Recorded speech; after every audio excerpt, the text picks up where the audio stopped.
Hi friends, आज मैं आपको बटरफ्लाई के लाइफ साइकिल के बारे में बताऊंगा।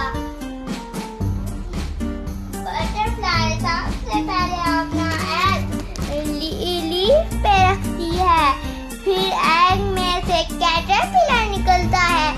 कैटरपिलर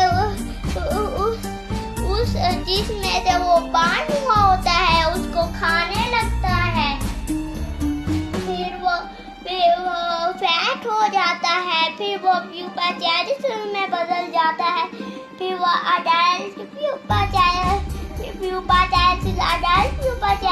में आ जाता है। फिर अडल्ट प्यूपा जेनिसिस में से बटरफ्लाई निकलती है।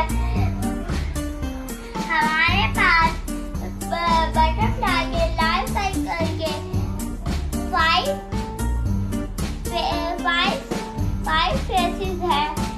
पहला है एग, दूसरा है कैटरपिलर, तीसरा है प्यूपा जेनिसिस, चौथा है अडल्ट प्यूपा जेनिसिस, पांचवा है बटरफ्लाई।